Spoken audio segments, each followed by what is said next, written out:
high-value target when the whole world is watching? How do you capture a high-value target when the whole world is watching? You create a masterclass in deception. The CIA set the stage with a single building as bait and filled the sky with 150 aircraft to create a deafening sonic shield for the helicopters to drop Delta forces. The 35s lit up the perimeter, turning night into day. By the time the dust settled, the helicopters had already touched down and Maduro was gone. We'll also look at how the U.S. uses the F-35 jets and its Navy to launch a large-scale attack, all in the video ahead. In the dead of night that is 2 in the morning, the lights went out in Caracas. By 5 a.m., the president of Venezuela was gone. But how U.S. played a deception games. While the whole world were focused on the aircraft carriers in the Caribbean, a shadow war was being fought on the ground. This wasn't an invasion, it was a surgical extraction. We finally have the declassified timeline of how U.S. forces breached the heart of Caracas and extracted Nicolás Maduro. Let's start with step 1. The setup. This didn't happen overnight. For months, the U.S. had been tightening a naval quarantine around Venezuela. The U.S. Gerald R. Ford Carrier Strike Group and the U.S. Iwo Jima Amphibious Ready Group were parked off the coast. The pretext was clear. The U.S. designated the Venezuelan government a narco-terrorist state, specifically targeting the drugs lords, but while the Navy squeezed the coast,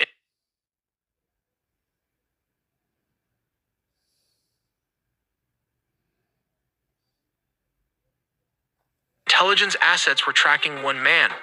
They waited for a specific window, a moment where Maduro was stationary and vulnerable. Step 2, the strike. It began at exactly 2 in the morning Venezuelan Standard Time. High above, several F-35 stealth fighters punch a hole through the enemy lines, destabilizing their anti-air defenses. Like these Russian S-300 missiles located all over the strategic high-value target. With the skies cleared, the path opens for Delta Force helicopters to fly straight towards the mission. Here comes the deception as the helicopters flew. The jets started firing with more strikes as it hit Fuerte Tiuna, the main military base and command center, and La Plata Air Base, destabilizing Venezuelan air support. Reports from the ground described widespread explosions and a sudden communications blackout. The chaos wasn't the goal, it was the cover. But how did the raid happen? We have to look at step 3. Under the cover of darkness and chaos, the Tier 1 operators went to work. But what is the exact unit tasked with the mission? It is the Delta Force, one of the most elite secretive special forces units in the U.S. military. Witnesses in Caracas reported low-flying aircraft skimming the rooftops, flying well below radar coverage. The team breached a secure compound believed to be a safe house within the massive Fuerte Tiuna complex. Resistance from the Venezuelan Presidential Guard was swift but ultimately futile, as the helicopters lay cover fire. The operators moved with surgical speed, landing on multiple points. But how exactly the capture and extraction happened? For this, let's look at step 4. Specialized helicopters hovered over the objective to insert the assault team. While dozens of attack helicopters laid down suppression fire, the Delta Special Forces descended and started the search for the high-value targets. How did they find him? Simple. The CIA had planted spy inside Nicolás Maduro close circle. While back in the U.S., Delta Force built an exact replica of his safe house, rehearsing the raid until they could do it blindfolded. While operators breached the room so fast, his security could not even react to the situation as the sound of flash grenades disoriented the security guard. Using blowtorch, they caught him before he could even lock all the doors. Maduro's shock and awe froze him as Delta Force reached the compound. Nicolás Maduro and his wife, Celia Flores, were physically secured. This wasn't a negotiation. They were detained and immediately moved to the extraction point. These aircraft are capable of performing urban extractions from buildings and refueling in midair. Within minutes, they were airborne, leaving Venezuelan airspace and heading to a secure floating staging base in the Caribbean. This Operation Southern Spear has changed the geopolitical map of South America overnight. But wait, before after the extractions, there were reports of F-35 jets also leading the tip of the spear for the attack. We'll look how the United States used F-35 jets instead of F-16s for operations in Venezuela, because this is a well-organized and militarized Venezuela has positioned advanced Russian S-300 missile systems, Chinese radar networks, integrated Russian air defenses, and Shahed drones along its borders. This creates a highly lethal and challenging environment that older F-16s would struggle to survive. As stated, around 150 aircrafts and a massive 8 U.S. destroyers were stationed there. It also has 3 amphibious aircraft carrier and surveillance plane to turn it into a massive command and control juggernaut capable of overcoming a modern military's air defenses. Signals a readiness to counter Venezuela's entire air defense network if necessary. But why Venezuela Air Force failed to intercept? As of 2025, Venezuela's fighter jet fleet consists mainly of approximately 21 Sukhoi Su-30 multirole fighters delivered by Russia between 2006 and 2008. Which now form the backbone of their combat air power. Additionally, they maintain about 5 operational S-16 Fighting Falcons from an older batch, including 3 single-seat S-16As and 2 two-seat S-16Vs. These S-16s are aging and suffer from limited maintenance and part support due to U.S. sanctions, although they have been supplemented with Israeli upgrades.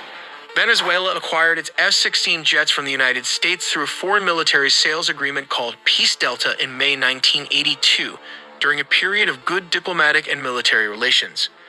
They were the first Latin American country to receive the S-16, with deliveries occurring between 1983 and 1985. The reason the U.S. does not use F-16s in current operations is because these jets lack the stealth capabilities necessary to evade the S-300 and other integrated defenses. The advanced S-300V or anti-2500 systems, supported by dense Chinese and Russian radar, can easily detect and target older aircraft at long ranges. Sending F-16s into such an environment would result in high attrition risks, as they are vulnerable to radar detection and missile engagement. Not to forget the Russian Buk defense system that can take out an S-16 with ease. These are cheap R-15 or 24 Buk systems are already active and mobile all over the country. Additionally, F-16s are less effective in contested airspace saturated with drones, especially the Iranian Shahed drones used by Venezuela for reconnaissance and kamikaze strikes. The F-35, however, offers crucial advantages. Its stealth design enables it to fly undetected or with much lower risk, making it effective against advanced surface-to-air missiles and networked radar systems. Its sensor fusion, electronic warfare, and data link capabilities allow it to simultaneously suppress and target mobile and fixed air defense positions, adapting rapidly to counter Russian and Chinese radar configurations. While the aircrafts took out the anti-air defenses Venezuelan military as a whole, this allowed the CIA and special forces to advance towards its target. The overwhelming presence of advanced Russian, Chinese, Iranian, and indigenous air defense and drone systems on the Venezuelan border means that the stealth fighter jets, or the first wave of attack, provide both the survivability and strike capability required for such operations. But how do they rotate clockwise? Well, the distance from Puerto Rico to Venezuela is about 1,300 kilometers. This is roughly 810 miles, which translates to around 1.5 hours of flight time for an F-35 flying at high subsonic speeds.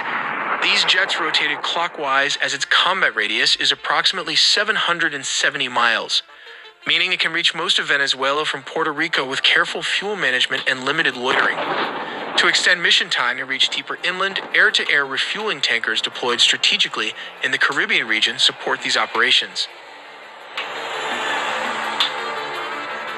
In situations requiring strikes within minutes, U.S. amphibious assault ships equipped with F-35Bs can launch jets rapidly.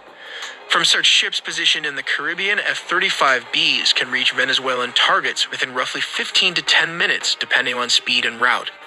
Targets typically include narco-traffickers' networks, air defense installations, command centers, and drone facilities, enabling flexible sea-based strike options against both Venezuelan military and criminal infrastructure. In essence, the F-35 deployment by the U.S. near Venezuela redefines military capabilities in the region. It combines stealth, advanced sensors, electronic warfare, and networked operations to overcome sophisticated air defenses and maintain persistent air superiority and rapid strikeability against a broad spectrum of targets in Venezuela. This reflects a strategy that goes beyond counter-narcotics to deter and, if necessary, decisively counter the Venezuelan military threat. We also made a deep dive into the sea, air, and land components of the nuclear triad, so subscribe for more videos to not miss a beat.